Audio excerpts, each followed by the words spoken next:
And welcome back to another episode of Generation Sports Fantasy Edition. Let's kick it.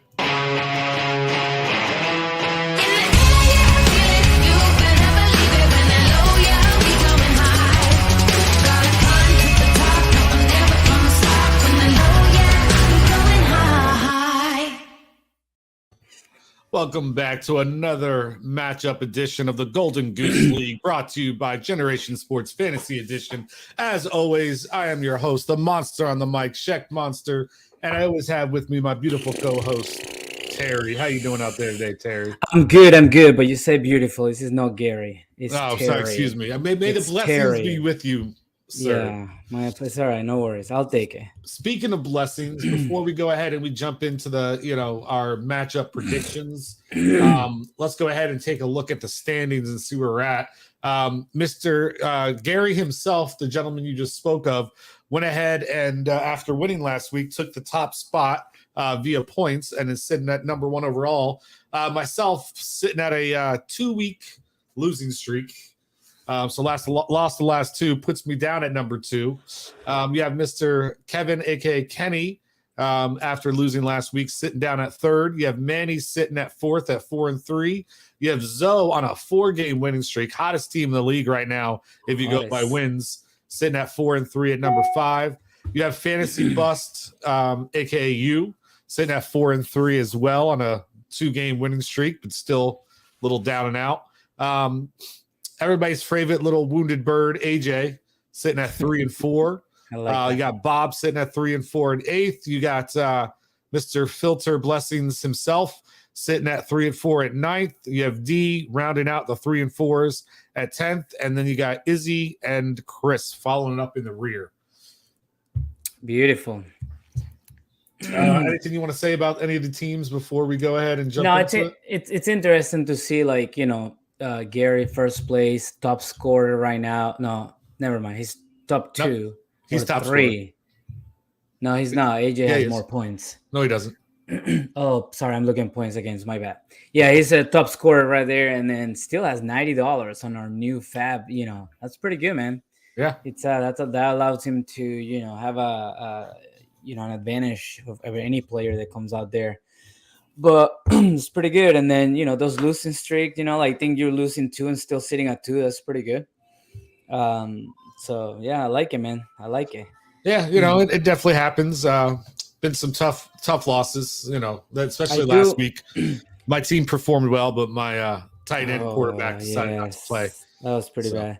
But I do see, situations listen, I know everybody trades, and so forth and da. But I told you before, you're sitting at 5-0 and you pull a trade. Doesn't mean that's the reason you're losing. You know what I mean? That's not the point. You gave up a player and that cost you the game. It's just interesting to see teams that are sitting 5-0 or this week, Zoe coming in with a 4-winning streak and then pulling up trades, left and right, I don't know. Just but you got to ask yourself, but at the same time, you look at it and though, if Zoe didn't make the trades before he made yesterday's trades, he wouldn't be sitting in that position, would he?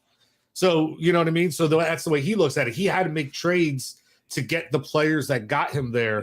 So in his mind, he's going to continue to make trades. I personally think, if you ask me, Zoe made a trade just for this week, right? He just wants to win this week. So he traded to get a player that's going to help him win this week, not down the road, in the attempts to say that he'll make other trades down the road. So we'll see if it pans out. Yeah. I guess we'll have to do a trade review podcast one of these days. Yeah, I try to keep things a little bit lighter and less negative. Yeah. So I know if we do a trade podcast, it's going to be very negative. So we'll have to wait on one of those. It's not about being negative. You're just analyzing the situation, right? That's part of the discussion. It's the same thing we're doing here. We're saying, oh, this guy's going to win because of this player or that player. Yeah. It's just discussion back and forth. But either way, not wrong. Let's move on. All right. So let's hop into the first matchup of the week. We're going to have the number 1 team versus the number 4 team. La Flama Blanca versus first or last, aka Gary versus Manny. So let's go ahead and take a look at that breakdown and see what we predict is going to happen. You haven't posted lately what the verdicts have been from the last couple I did. from last week. I'm I curious. think I did. I didn't. I about wasn't that. there last week, so you guys did that. Yeah, but I So thought I sent them to you. one of you failed. All right, what do you got? You go ahead, go first. What do you got? Yeah. So this week, this matchup is pretty interesting since I think he took a swing a little bit there with that trade that was pulled up this week. I think I had Gary before, but Manny's team's looking good, man. He has Tua, coming back playing against, potentially one of the worst teams, defensive wise in Detroit. And then his receivers, man, Diggs, Brown, Lamb, and then now obtaining Higgins for Mr. So. I guess it's going to be a matter of how much McCaffrey plays, which should be good, and then Waller if he comes back or not. But to me, even though Gary's been shooting pretty high in points and everything, I think the Manny, got him a little bit, Gary not having Eckler, it's going to hurt him a little bit. So I'm going to go with Manny here in his new team name. Yeah, I think some of the players, I think his team has the potential for the high end on Manny's team, but Sanders I feel like could be a hit or miss going against Pittsburgh's defense. I know they're not as great as they used to be, but they're still pretty good against the run and such. So, I don't know how Sanders is going to fare out. And like you said, we don't know what's going on with Waller, if he's going to play or not. Overall, he definitely has a nice team. I mean, he has good receivers out there with Diggs, Brown, Lamb, so definitely some good players. It's not like, Gary is a bad setup either, man. Waddle, Cooper, and Hopkins. Those are three really good receivers. You got Henry. Brian Robinson is going to be the guy, so he's going to score you like 15 points probably, most likely, the way that they're running things out there. I can't believe I froze again. Can you hear me? Yeah, I can hear you. I think it comes out. I think my point was like, Eckler has been producing, like 30 to 40 points every week. Yeah. So that's a huge downgrade to not have, But either way, so. I think honestly, if you ask me, based on matchups and the way things are going, I'm going to go ahead and give the edge to Gary. I think Gary's going to pull it out. I think long-term the trade will work out, but I think short-term, I don't know if the players are going to quite produce in the way that the expectations are out there. I just like the matchups better. And I think Josh Allen could just, he could do a Josh Allen thing coming off a bye. And, if Tua's throwing a touchdown, it's a 50-50 chance that, Gary's getting the credit for it with Waddle. Yeah, but, Diggs Manny has Diggs, so it's the same thing for Allen. Yeah, that's true. The argument, so. Yeah, absolutely. I think, I agree with you. It's like, kind of hard to predict. I guess my thing would just be Eckler, my biggest thing why I chose to go with Manny. So yeah, and you know what? If he had a better running back over there with Manny, I would agree. But I mean, I think Brian Robinson can absolutely do what Sanders does. The big question mark is going to be Tyler Algier and Taysom Hill. Those are going to be the ones. Tyler Algier, that could be his downfall. That and the Tampa Bay defense don't love that. But, yeah, that's a tough one. I don't know. So I have a feeling somehow Gary's going to do what Gary does. Gary's going to pull it out. He's going to make. He does have Dallas Goedert sitting on his bench, so he could change Hill if he wanted to. So yep, or Robert Woods. So either way. Yeah. So I definitely I have a weird feeling he's going to be able to make that work. Win. So sounds good. All right, let's go on to the next matchup. Next we have Bob versus Izzy in the 8th versus 11th place matchup. Not a whole lot that's going to determine the league, but for other people, it can affect it, right? I know there's going to be a few people probably rooting for Izzy to win just to help with the bottleneck in the middle. I'll go ahead and I'll break it down first. I haven't looked at any of these yet, so just give me a minute to take a look. Burrow versus Cleveland. Burrow's been on fire right now, so I definitely like his chances there. Jerry Jeudy, I mean, right now on Denver's nothing great, but there's rumors he could get traded, so that could be something good going forward for Mr. Bob down the road. Renfro, don't love that. Michael Thomas, I don't know if is he back yet? Have we heard that he's actually going to play? No, not yet. Okay, because I know sometimes we just throw people in. Cook's good. Etienne's a huge add value right now. Gesicki's hit or miss. I think Hunt's a decent flex, not great. But you compare him over to the other side, right? Aaron Rodgers just has not been doing great. So I don't love that on Izzy's team. Aaron Rodgers, I really think you got to make a switch at quarterback at this point. Like, I don't know why you're continually playing a guy that just isn't getting it done. And now you're going to play him against a defense that is stout and had a week to sit and watch. So I don't love that one. Debo, with the adding of, Christian McCaffrey, could be hit or miss. I think also he's lingering with an injury. So his status is up in the air for this week. Myers is okay. D. Smith is good. Harris isn't doing much. Elliott is good. Like, man, you look at it and they're just kind of a wash, man. I think both teams have a lot of question marks laying out there. Shoot, if the teams are constructed the way they are, if I had to pick one, I'd have to go for Bob right now just because of the running backs. I think the receivers are a wash with injuries and different things. I think he has the advantage at quarterback, and I think he has the advantage at running backs. So I'm gonna take Bob on this one. Yeah. I was kind of leaning the same way. I think you hit it right. Deebo Samuel, I don't even know if he'll play this week, man. He has a hamstring injury, and they have a bye week next week, so they might take it easy on him on that. And then Elliott also has an injury. They say he's gonna be okay, but I don't know if he practiced today, so we'll see how that goes. But having Russell Gage as his flex, that's not exciting at all. I don't even know if he has anybody in the bench that he can plug in there. So I'm gonna do the same thing as you. I'm gonna go with Bobby just because of the quarterback. That quarterback, he's playing really good, so that could be the difference. Putting up potentially, if Easy leaves Rodgers there, like 20 to 30 points over Rodgers. The way they both have been playing. Yep. And Michael Thomas, we don't know if he's gonna play, but he could still have put Josh Reynolds in there, against Miami, and that will be pretty good. And then Etienne and Dalvin Cook, pretty good running backs. So yeah, I'm gonna go with the same. I'm gonna go with Bobby on this one. Yeah, and I would think that's a pretty solid expectation. We'll see if it comes. And the thing with what you mentioned about Easy, I mean, I get the whole Rodgers thing is a tough matchup against Buffalo, but not doing anything before waivers. Right now, if he goes out there, I don't know who he's gonna plug in that is gonna have a better matchup. So potentially, I guess you look at. I mean, I don't know. So let's go back then and let's look at Rodgers, because I guess I don't know what he's scoring on a week. He's just been putting about 20 points a week, basically. Because I just feel like Kirk Cousins and Derek Carr, those guys are doing the same. They're gone. There's nobody else out there. That's not no. If we go in right now, I know for a fact Derek Carr, I think's out there. Derek Carr, Cousins, I think, is out there too. No, both of them are on AJ's team. Well, AJ's just stacking up. So he'll drop one of them by the end. He has to. Because I don't think he has his whole starting lineup filled out. I mean, the only thing that Easy could be do is go get James Winston in hopes that he plays against Las Vegas. That would be a much better matchup than Rodgers. But I don't even think he watches this thing, so it won't even matter. So. Yeah, he's probably just locked in at the player, and that's all he's looking at. He looks at the name. It's definitely possible. I definitely think, though, I don't know. Rodgers does not have a high ceiling right now. I mean, they're so bad that they're talking about going to get AJ Green. You know how desperate you got to be in order to go after AJ Green?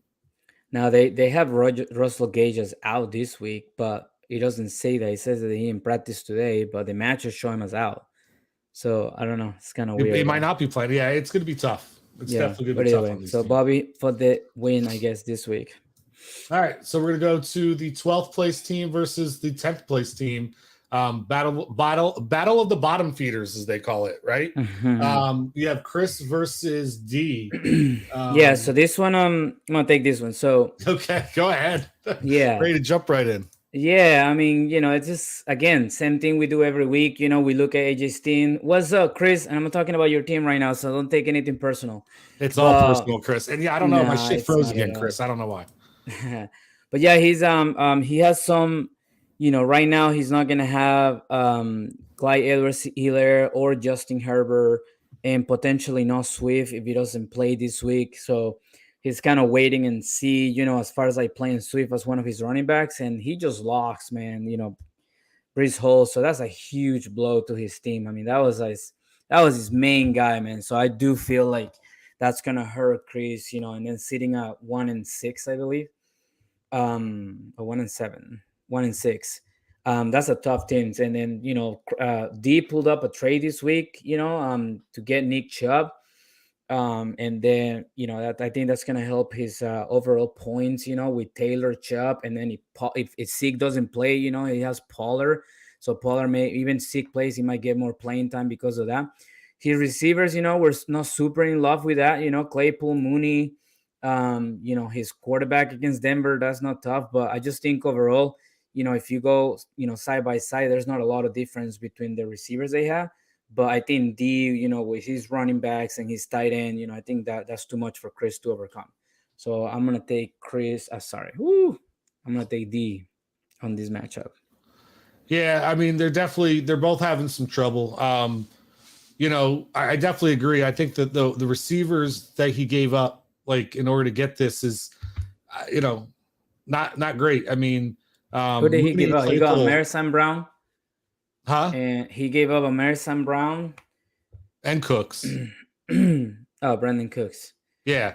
So I mean, I don't love Claypool. I don't love Mooney. I know they could produce about what their projections are, but they usually aren't producing much more. Christian Kirk can be good, but I think it's gonna be tough against Denver, and Trevor Lawrence against Denver. I'll tell you what, I don't love that matchup. I don't love any matchup against Denver right now. Their defense is for real, and they know how to hold people down. So, but you can say the same thing about Stafford against San Fran, right? Yeah. Don't necessarily love that matchup either. DJ Moore, Thielen, and Pickens definitely like Chris's receivers a hell of a lot more than I like D's receivers. I think his receivers, granted, they don't produce well, but I think their ceilings are much, much higher, right? Thielen could easily get you 15 to 20 points, and that's expected. Pickens can have a 20-point game, no problem. Moore can have a 30-point. Like, their ceilings are higher than some of these other guys. So I definitely think I like his receivers better. I think it comes down to, if Swift plays, honestly, if I look at it, if Swift plays, the problem's going to be that number 2 running back. And he got to figure out somewhere else to put in a running back, because that's where he's hurting right now on the bye. Because I kind of like Chris's team the way it's got put together. So, I feel kind of good about it. But what do you feel good about? Huh? What do you feel good about? I just think he has some players with upsides, right? I think the problem is right now he's got a lot of people on a bye, and he got a couple injuries. Oh, you're talking about, overall, not for this week. Gotcha. Yeah, but that's what I was saying. But I think that the downside is not having another running back is going to be the difference maker. And I think that's where he's going to falter, is not having that second running back. So I'm going to have to give it to D on this one, just because of the running back situation. Okay. And I did ask, Chris, I don't know if you saw my messages, if you're still here. Is he here? Yeah, he's no, he might not be. Either way, if you listen to this, or if you see the messages, just send your picks when you get a chance. Yeah, by the way, the private chat, he doesn't see that. He doesn't? Okay. No, he only sees the public chat. All right, let's move on to the next one. It is, the Battle of the Nemesis. You have Mr. Terry versus Mr. Filter. The Nemesis. I guess I'll go ahead and break this one down, since I'm the one not involved in this game. I think it's pretty clear running back wise. Huge advantage going out to Mr. Blessings. Josh Jacobs, Kenneth Walker versus AJ Dillon, Chuba Hubbard. I definitely think there's a huge advantage there. Tight ends give the advantage to Mr. Filter, Kittle over Pitts. So I have to give him there. When it goes to the receivers, I think that's where it changes. Kupp and Chase should definitely outscore Pittman and McLaurin. But I will say Pittman Jr., I'm not saying this is the case, but this week at least, he's a wild card, right? New quarterback coming in. You don't know what you're going to get quite. So he could blow up and have something even to at least a Jamar Chase, maybe not a Cooper Kupp, maybe even a Cooper Kupp, but he could have he could be very close there. So you just don't know what you're going to get out of that. So you can have high hopes for there. McLaren, we know ain't going to do much, and Lazard's going to be what Lazard's going to be. So yeah, I think when you break it down, I like Tom Brady just hasn't been able to do anything with the ball. I think the big mistake there was, And I don't remember, what did you get for the Sutton to give up and get Sutton? What player Tyreek did you Hill. get? Huh? Tyreek Hill.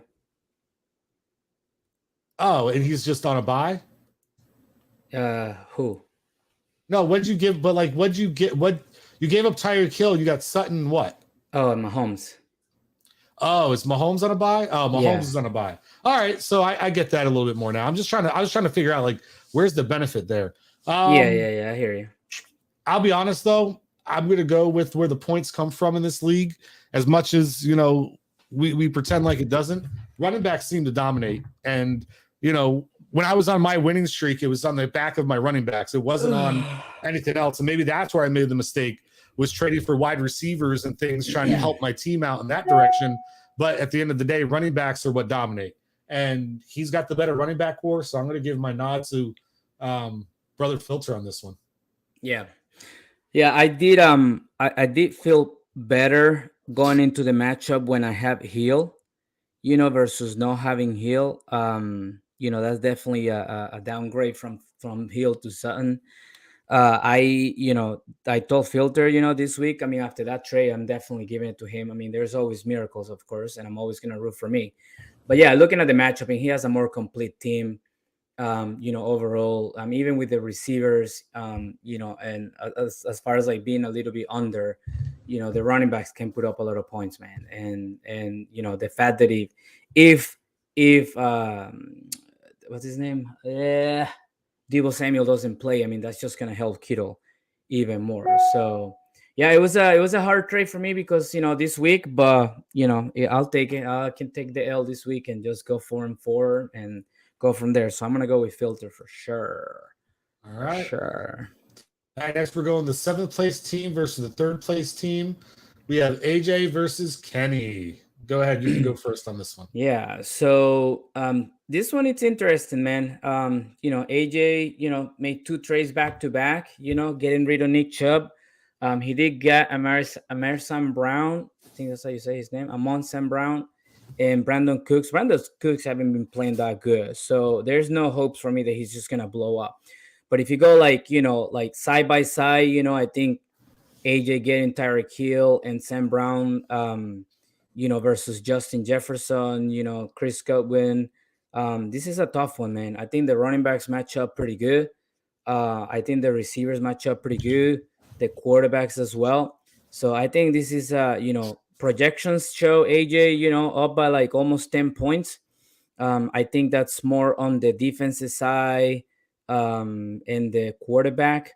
But I'm just gonna and of course Tyreek Hill. So on this one, I'm gonna go with Justin Jefferson coming back off a bye, and Aaron Jones, getting more playing time. So I'm gonna go with them, and I think I like those matches better. So I'm gonna go with Kenny on this one. Yeah, this one's a good matchup. I think that their teams are very similar in construction, right? They have decent quarterbacks, but nothing you're in love with, crazy in love with. But I think they definitely have good quarterbacks that are solid performers by all means. You got Tyreek Hill for Justin Jefferson. That becomes kind of a wash, especially with Tyreek Hill playing against Detroit and Tua being back. I could see them scoring about the same amount of points, right? So I kind of throw that as a wash out there. And then Godwin or Lockett could easily put up what St. Brown does and Davis. So I feel like the receivers and the quarterbacks right now, it's kind of a wash. Nothing crazy on either end. And then I agree with you on the running backs. I think that Fournette and Jones could easily produce what Barkley and Kamara can produce. So you kind of throw a wash out there. Hockenson and Higbee, very similar. I think the wash is there. I think down to it is going to be 2 things. It would be the defense and the flex. And as much as I definitely like AJ's defense better, especially coming off a bye and a struggling Green Bay team, I think that Cooks is going to be his downfall. And I think Kevin's going to go, aka Kenny, is going to pull out the victory. I have a weird feeling his team is going to produce a more consistent and structured game point percentages, and AJ is going to struggle a little bit because we don't even know what's going on with St. Brown, and how. Yeah, that's the biggest one. Yep, that's just a big question mark to me. How healthy he is out there. So we'll have to just wait and see. But yeah, I'm going with Yeah, I'm going to go with Kenny on this one. He's going to be able to pull it out. And I like some of the matchups against those other guys. So and he also has Lockett, to step up as a number one right now with Metcalf out. So that may or may not help him. That's why I say I think. Well, that's my point. That's why I say Lockett or Godwin can easily produce the same amount as St. Brown and Davis, right? Because both of those guys, St. Brown could blow up, but maybe Gabe Davis doesn't have as big of a game, or vice versa. That's the same thing with Godwin and Lockett. I think the receivers can be a wash. I think the running backs are close enough to be a wash. Mara hasn't gotten the end zone all year. Now, if he actually gets into the end zone, that could change things, right? Yeah. But I don't know. So I think it's definitely going to be a good matchup. I'd probably say, barring take away the whole records and everything, I think this is probably one of the matchups to watch. I think this could have a lot of implications onto what's going to happen going down the road. This is probably my highlight matchup of the week. Yeah, I like that. And then last but not least, sir, it's myself versus Zoe. I am sitting on a 2-game losing streak, so nothing's going my way. But go ahead. What do you got? Nothing's going your way. All right. So here we have very similar, running quarterbacks. So, that's that's tough to, to say somebody has an advantage. I guess Hurts will have the advantage because he's been playing better. Yeah, Lamar. Lamar is just not doing as good. We had Devante Adams. Of course, this is one of the teams that got affected with those trades that happened this week. So I would have felt better if he had Higgins in there. I know Michael Carter's probably going to get the bulk of the carries this week because what's his face? The other running back, just got there. Robinson just got there. Oh man, this is a tough one too. Gosh, man. This is tough. Tough. Because running backs are very similar. Stevenson got the bulk of the carries last week against, with Harris still in there. We don't know if that's what's going to keep happening or if it's just because Harris was coming back from injury. I'm going to say that, if Harris was healthy enough, I think if it's just because Stevenson is much better. So, we got Joe Mixon Monday night game. He's getting a lot of volume, not a lot of points, but, when you get volume, right, that's just bring points. Kind of makes no sense, but I'm going to go with, if Mark Andrews plays, which I don't know if he practiced today. He didn't practice today, so that's tough. He didn't practice last week either, and he still played, which isn't a good thing necessarily. Yeah. It's a Thursday night game, so, pretty quick turnaround. Man, I'm gonna have to go, even though I don't want to do this. So that's a tough one, bro. That's another tough matchup. You know what? I'm gonna go with Check.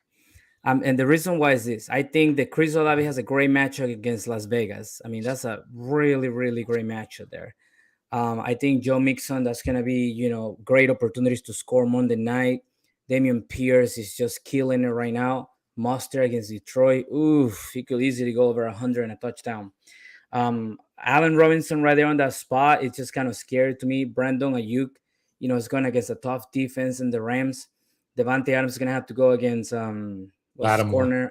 Lattimore, yeah. And then even though the quarterback he's definitely got an advantage, I think the matchups just don't like them that much. And Henderson, he's going against San Fran. So I'm gonna go with Check. I'm gonna go on matchups, and hopefully Andrew plays because that'll be a big one.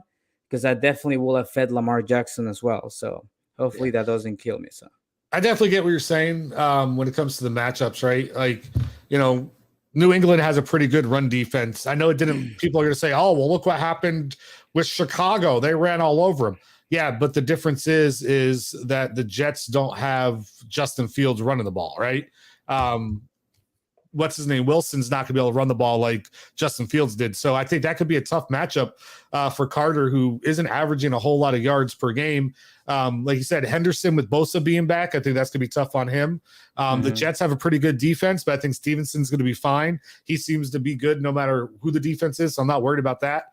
Ayuk could get an uptick. I will give you that with Debo possibly being out. So that could help Ayuk. And Adams is Adams. Yeah, it's going to be a tough matchup. He gets against Lattimore, but I think Adams could be fine. The problem is my problem is I worry now about Andrews and Jackson. They're coming off a horrible performance that lost me last week. In all accounts, everybody else did fairly well on my team, except for those two players. And now you're putting them on a short week going to Tampa. The humidity, I know it's going to be at night, but there's still going to be some humidity out there and stuff. It makes me nervous. I really don't know what I'm going to get out of that. And, according to this, has a little weather sign. So if we have some bad weather, who knows what that could look like. I'm going to give it to Zoe on this one, just because I question my quarterback and my tight end at this present time. Yeah, it's the same thing. I mean, if they play and they perform, but I get That's what I'm saying. And they could, but I don't. If it wasn't a short week, I'd have more confidence in them. You know what I'm saying? My problem is my quarterback and my tight end combined for 15 points last week. That's not one of them. That was the two players together combined for 15 points. And they're coming off a short week after just only getting me 15 points combined. That makes me nervous. And I'm gonna be the first one to admit I don't have a whole lot of confidence. So So yeah, I get it. I guess if we look at each, individual stuff, if you look at running backs versus running backs, it's pretty kind of similar, but I do take your size, with Mixon and Pierce. I would say I have the advantage. Mixon, Pierce, and Mostert versus you don't know I get Carter's the guy because Robinson's not there yet, but you also don't know if they're only going to give him the ball. They're going to get Ty Johnson in. Raheem Mostert, Damian Pierce, and Joe Mixon, they are the bell cows. Yeah. Right. So I give myself the advantage there for that. Right. So and Mike Evans is also kind of hurt, so we'll see. Hopefully he plays. Yeah, and then there are question marks out there. He screwed me last week, dropping a wide open touchdown that would have been some extra point. It's just it happens sometimes. So how many points did you lose by? I don't remember, but it was 30, I think. So it wasn't if you were to cut a touchdown, he would have give you 12, 13. No, but if I would have gotten at least 1 point from my tight end, I mean, that's when you get 0.65, you get 14 points something from your quarterback and 0.65 from your tight end. I could have been in contention with him, but I wasn't. And that's all that matters. So coulda, woulda, shoulda. At the end of the day, it is what it is. With Lamar Jackson, the way that he's performing, I know you wanted him since draft day. Are you concerned about the season, or do you think it's just a slump right now? I think it's just a mid-season slump. I don't think this is intuitive of what the season's going to be like. It's hard for me to believe that. Burrow's not going out. I mean, not Burrow, but Herbert isn't going out there and lighting it up either. You know what I'm saying? It's so, what did I, so it's not like there's anything crazy. It's not like, oh man, my quarterback that I gave up is doing so much better than this guy. I think, it's a contract year. He's got to figure it out. They got to turn it around. You got to remember too, they've had injuries and they've had problems. And the thing is yes, I know they relied on the running game this past week, but the running game is going to open more up for Lamar. And if Gus Edwards is able to do what he was looking like he did last week, that's going to put a position that Lamar is going to start putting points at the board, because through his running, Lamar will run the ball then. Right. And then through them running, they're going to be able to pass the ball again. Right. And they're still waiting to get Bateman back completely. So there's some things out there that I do think I'd see a road for improvement. I'm not going to guarantee it, right? I'm not that guy who's like, oh, I guarantee he's going to freaking turn it around. What I'm saying is I see the outline for him to be able to get better and turn it around. So I'm optimistic about it. That's all. Yeah. Some people were just, they were talking about it, saying that the contrast situation was just kind of putting a lot of weight on him because, all it takes is one injury, right? And then, he doesn't get that big contrast. So there's a little bit more hesitation. I don't think that's the case anymore, though. I think people who say that aren't paying attention to football. Dak Prescott is the perfect example. He got the big injury and still got the big contract. Yeah, it just depends on the injury, but yeah, I get it. I was just saying that there's not many injuries that are as bad as Dak's was. Dak's was a bad injury. Yeah. I guess it's just the way that he plays, That's just my thing. But either way, we'll see what happens, He can turn it around and go. Man, he went from having 50, he's still a top 5 quarterback in the league, even with some of the bad weeks he's had because of how good the good weeks are, right? Yeah. And it takes one good week to win me a game. You know what I mean? So, we'll see. We'll see how it goes. Anything else you want to add before we wrap it up? I mean, that's pretty much the matchup show. Yeah, no, just goes a little quicker. So looking at these records right now, I know Chris brought this up this morning about being the 1-6. That he said that he was already kind of out, based on on how many weeks are left. Do you think that's the case? Being like, you're 1-6 or 2-5. I mean, the 3-4, they're only like two games. Yeah. I think right now you are in a must-win situation, though. You are in a must-win for them. Yeah. Yeah.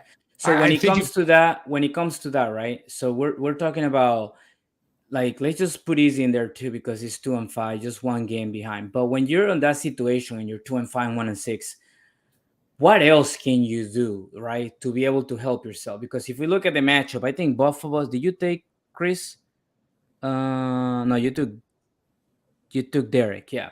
So when you look at this, right, he has a matchup this week where he has his main quarterback out, one of the running backs out.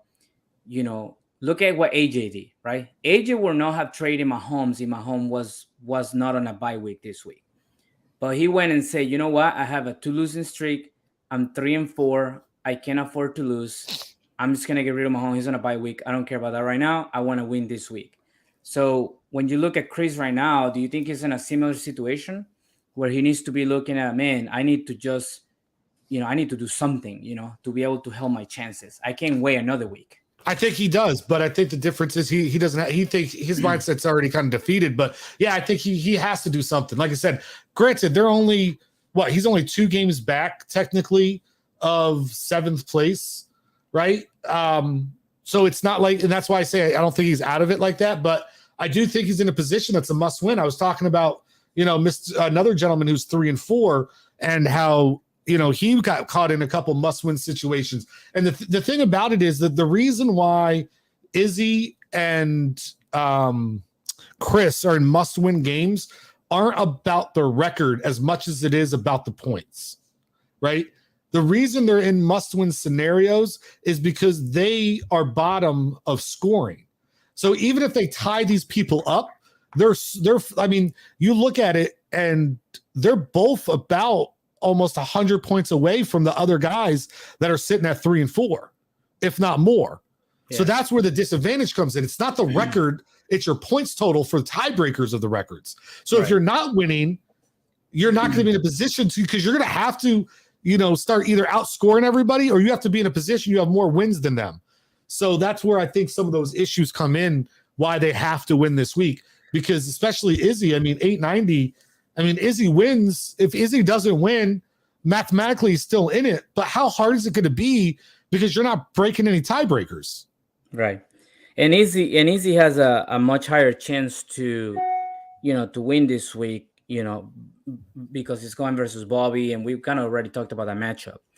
But, Chris is just because I'm just kind of looking at it, and again, you have CH and Swift, you got Herbert, I just, like, if I was in that situation, like, I'll be like, you know what, I need to win this week, so I'm not gonna throw my roster away, right? You're not gonna just trade to trade, but you'll be looking at those guys, somebody like Herbert, somebody like CH and Swift, and put them on the block, man, and try to give pieces that are gonna help you. Again, we're not talking about trading DeAndre Swift for Michael Carter, right? We're not talking about that. But who would make horrible trades like that? Come on, nobody does that. I was just talking about that. But you could be looking at somebody like Kenny, for example, right? He has Geno Smith. You could be saying, hey, I'll trade you Herbert for, DeAndre Swift for like Aaron Jones or something, like something like that, where it's like somebody that's gonna help you, because you still don't know if Swift is gonna play. You still don't know if he's going to actually do something. And then Herbert is just sitting there. So if we're saying that if he loses this week, he literally sinks his, like, I guess at this point, he has to do it by percentages, right? So you got to look at how many weeks are left and say, we're at 7, right? So we talked about 15, 16, and 17 at playoffs. So we got 14. So what week is this? This is 8, right? 7 weeks left. 8, 9, 10, 11, 12, 13, 14. So you're at 7 weeks left, right? So if he wins all 7, he puts his record at 8-6. That's the magic number, right? That we talked about. He gets 8 wins, so he should be good. If he loses, now he's on the 7, which is what we were talking about, where he will finish 7-7, and then now you're looking at points. So this is definitely one of those weeks where like he can afford like one more loss, and then his chances like go down huge. So to me, that's what I'll be looking at, saying, you know what, like, and reason I bring him up is because he has a whole no trade clause, and you know we're not in any negotiations or any trades at all whatsoever. I'm just looking at like situations like this, man. You know, you got to pull up the fantasy football for dummies and just get to work. I get it, but you look at it 2 ways. Like you say, like, okay, so he takes a hit this week because a lot of players are on bye, but then he should be good going forward.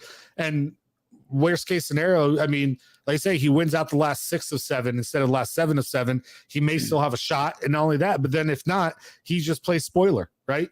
His job is just to go out there and beat people to keep them out. But I don't know. I get the whole point of doing that. I would be concerned. I'll be honest. I'm concerned if I'm him, and this is because I was him last year.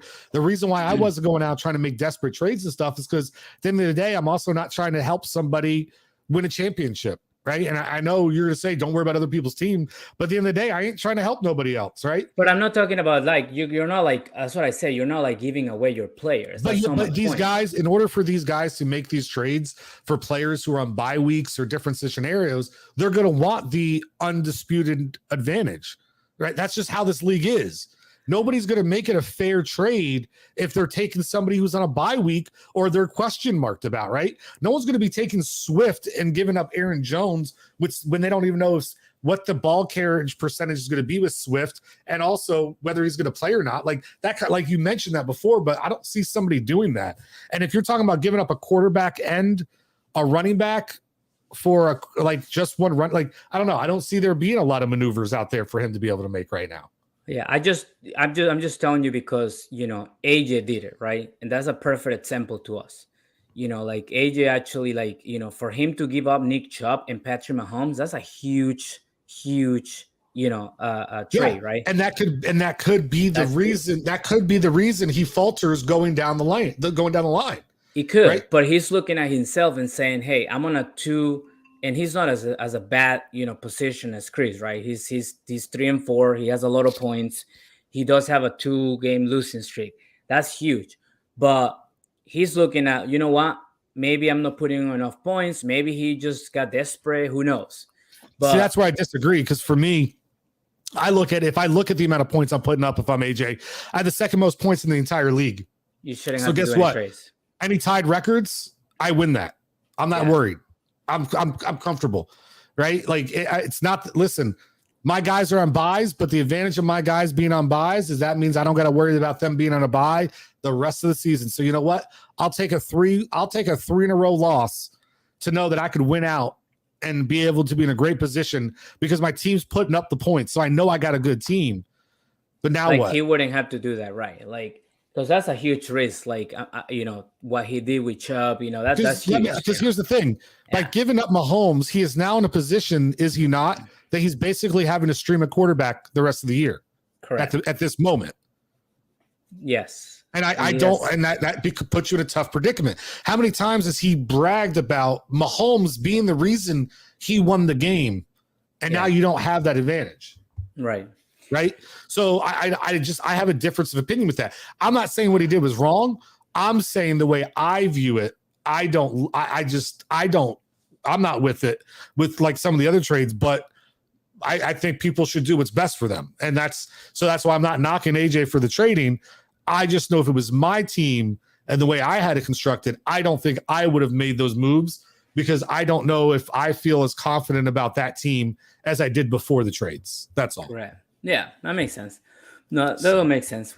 I was just bringing that up because, you know, we're getting into that, you know, half of the season already. So, and we're getting close, you know, to like, and I just don't know that whole play spoiler and all that. You know what I mean? It's like, hey, yeah, that's great, you know, and everything. But, you know, like, what do you get out of that, right? Like, the whole point is that everybody's trying to win. Yeah, but once you're in a position you can't win, then you can't win. Like, what? I mean, I get it, but like, once you're in a position, once you can't, there's nothing you can do. Yeah. Yeah. right? And We'll like I see. said, there's not enough people out there willing to make fair deals. I mean, you literally we said don't you know want to have a that. trade talk conversation about some of the trades that went down because in your mind, you don't feel some of those trades were fair, right? It's just one trade. I didn't want to trade. I didn't want to have a conversation about trades because of all the trades of one trade. I'm talking about in Oh, general. Like it gotcha. wasn't like specifically to like talk about that Zoe Manny trade. It was not about that. I'm just I saying mean, I wasn't saying that was the one that was unfair personally, but I mean, if you yeah. want to call them out, that's up to you. No, don't put me on the spot like that. But either way, no, I would just, my general thing is like, I think that there are specific teams in this league that will be able to make moves to try to get themselves in positions to at least try to win, So, but when I look at those teams and like I'm looking at myself and I'm saying, man, what the heck do I have to do? Like I struggle with running backs, right? So I'm trying to figure out what do I do to overcome that running back situation. So I'm always trying to figure out, what's my next step. Now, would I trade a running back? Like to me, right? I traded Darrell Henderson for Mike Williams. Like I got rid of a starting running back for another receiver. So it's like I got to do things that are going to help my team. So I was just looking at those teams and saying, why aren't you making some moves, right? Like, why are you going to start, Rodgers against Buffalo? You know what I mean? Why are you, you have like big ticket players that you can try to get 2-for-1s and be able to get a more, because it's about scoring points. Forget about the projections, forget about the player. It's about scoring points. So if you're telling me that Deebo Samuel is giving me between 10 to 20 points because he hasn't been consistent, can I sell that name, to somebody to try to get 2 players that are going to give me the same, if not more? So I don't know. But yeah, and listen, that player in specific, the people have tried, right?